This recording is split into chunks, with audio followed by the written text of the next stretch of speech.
Hello, I'm the Bowmeister. Welcome back to Minecraft. Last time... Hang on.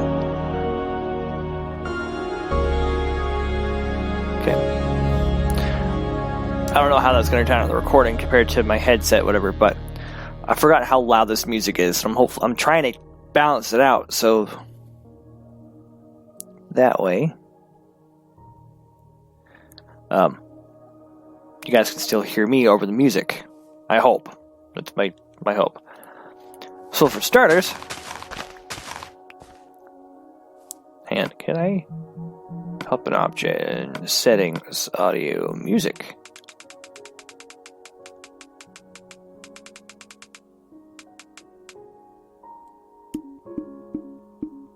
There, set it to 40, see if that does anything.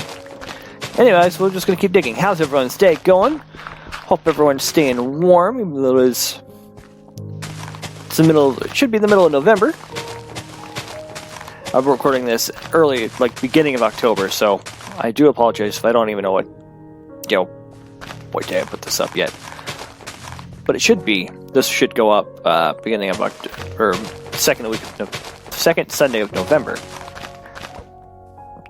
And yes, it's going to be pretty snowy, hopefully. We were supposed to get some snow this past week here, and no snow. Some other cars got snow, but we got a lot of rain, no snow though, and I'm kind of bummed because I really wanted snow. And a lot of people are like, no snow, ew, yuck. But I'm tired of the heat.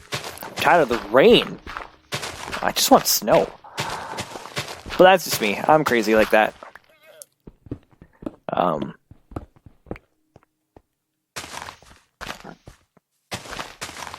So yeah, let's see, what else can I bring up? Oh yeah. We can do that since I'm here. I don't know if a lot of people are, but I am. I'm a huge wrestling fan. And today is actually the premiere of Friday Night SmackDown. It will be,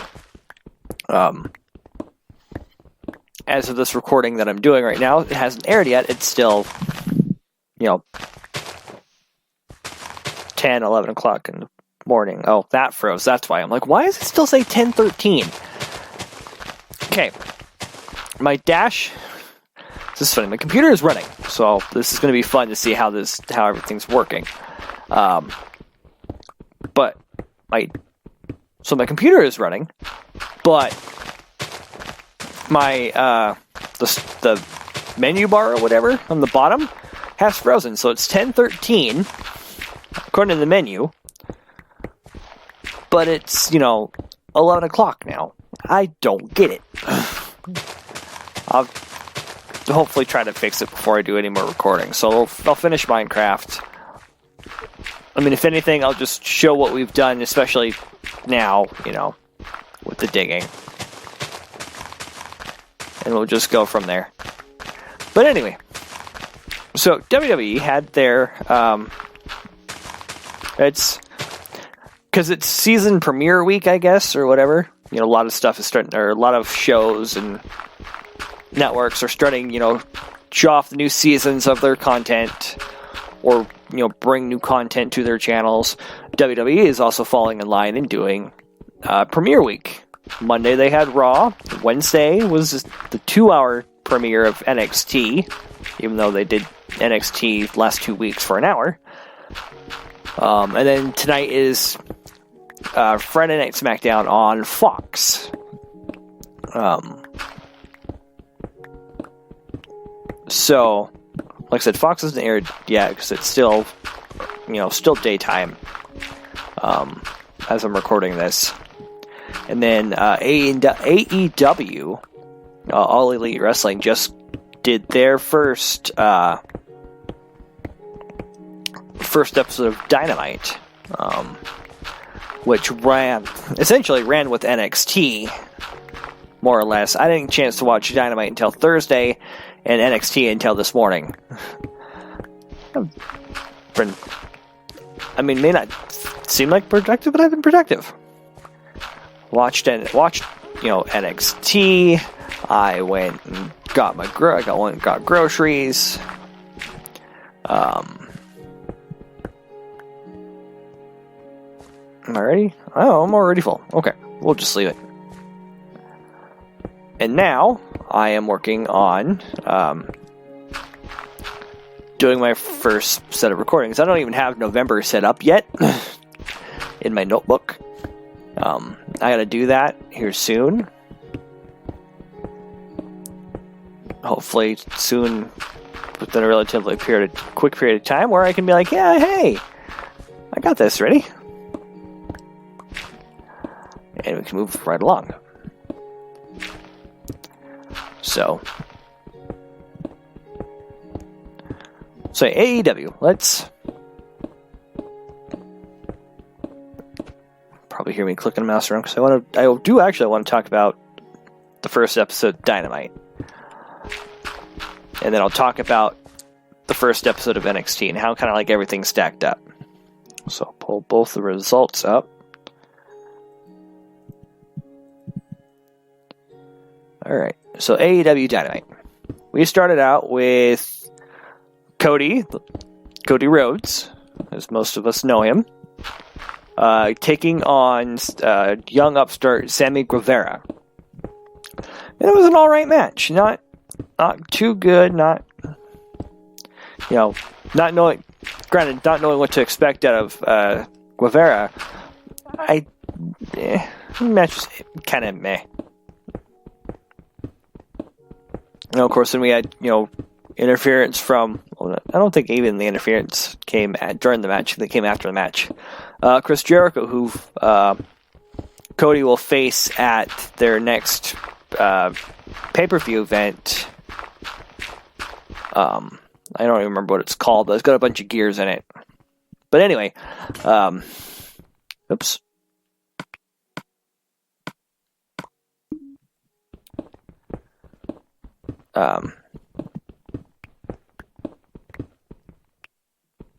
So yeah, it was an alright match. It wasn't great. It wasn't bad either. Just borderline middle of the road. But continued setting up for Cody Jericho at their pay-per-view. I'll eventually remember what the pay-per-view's name is. They promoted it like 3 or 4 times throughout the broadcast. Next match was MJF versus Brandon Cutler. MJF is Maxwell Jacob Friedman. And MJF has a character that you love to hate, pretty much. He's very egotistical. Just a guy you just want to smash his face in, more or less. That's how I see it, anyway. But he picked a quick win against Brandon Cutler. Nothing too terribly exciting. Kind of see what, again, like a lot of these names I've only heard of. I haven't seen compete, so that's because I don't have the time because I'm usually recording, editing, or someone else has the TV to catch up on like Impact or whatever.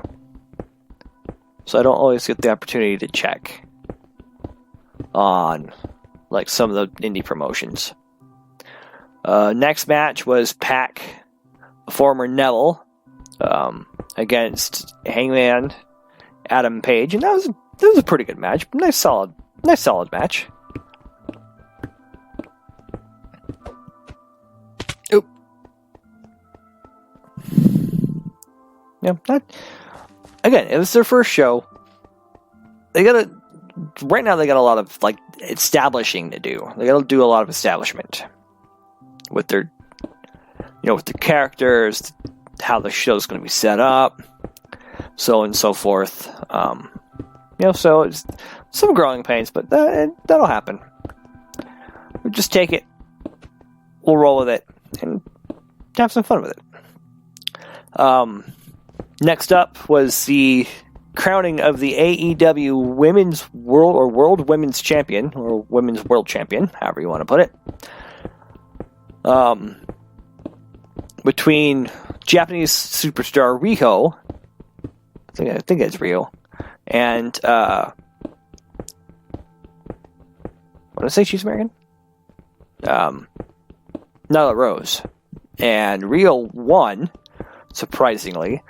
Rio was giving up like 100 and something pounds, because according to my research, which is just through Wikipedia, mind you, so may not always be factually accurate, but Rio's not even 100 pounds. She's like 5'1", like 90 pounds. She's tiny little thing. And Nyla Rose is, broadside or close to 200, or if not over 200. But like, Nyla's not fat. She's sturdy. She's built. So, to see, just the complete and total size difference, kind of like, wow, okay then. Like I said, Rio won. Be interesting to see who her first challenger would be. Will they put Britt Baker, who was on commentary for that match, in that slot? I don't know. We'll find out. We'll find out as time goes along. Mind you, by the way, I'm also at 73, so I've made some good damage, and I'll empty out my inventory in between this episode, next episode. Because I also need to go explore. I did forget, actually. We have something to explore here in a minute. Ow. Because there's something I found the other day when I was exploring that I kind of want to show off and actually collect at this point. But in order to do that, I kind of need to free up my inventory, but I'll do that once I'm done here. We've got a couple of minutes left. In the main event was, Chris Jericho and the former LAX, Ortiz and Santana, against the Elite, Omega and the Young Bucks. And it'd be what your normal fare would be for the Young Bucks and whatnot, but then it started to get over-promoted. Too much. Moxley came down, attacked Omega. Omega, they left. They ended up going through a glass table, which I can see some sort of no disqualification or hardcore match at their pay-per-view between those two. If they haven't already announced that stipulation, I feel that would be the case. So essentially it became a 3-on-2 handicap match. Jericho's team won. Cody came down to make the save. Guevara came down, kicked Cody square in the huevos. And then out comes the former Jack Swagger. I think his actual name is Jake Hager. Or Hagar. Hager. I think it's Hager. But he comes down, takes down Cody, takes down the Young Bucks. And Jericho, Hager, the former LAX, and Guevara stand tall. That reminded me a lot of WCW beatdowns by the NWO. Back when they were on TNT, as Schiavone had brought up several times before. Oh, by the way, commentary team was Tony Schiavone, Jim Ross, and Excalibur. Okay. They worked decently together. Disjointed at times, which is kind of how the show felt. We also got an in-arena, both a I guess a vignette or whatever, if you will, of the SCU plus an on-stage brawl between the SCU and the Lucha Brothers, Phoenix and Pentagon Jr. But yeah. It was an alright show. I'm going to give them credit. It's their first show. They're going to have some growing pains. We'll see what they can pull out as time goes on. As the WWE press release was after, the next day after ratings came out, which, by the way, apparently AEW slaughtered NXT by like 600,000 viewers or something like that. I think that's what it was. WWE was like, congrats, first night, on your first night. And essentially it kind of gave a caution, like, this is a marathon, not a sprint. So we'll see how it goes, because that was more or less fighting words right there with that one. Okay, well, that's going to be it for this episode. Thanks so much for watching. I was going to talk about NXT, but I ran out of time. So next episode, For you guys, it's next week, but I'll talk about the October 2nd episode of NXT, the first one that aired 2 hours live on the USA Network, and my thoughts on stuff that came up there. But until next time, I'm the Ballmeister, and as always, I've been obediently yours.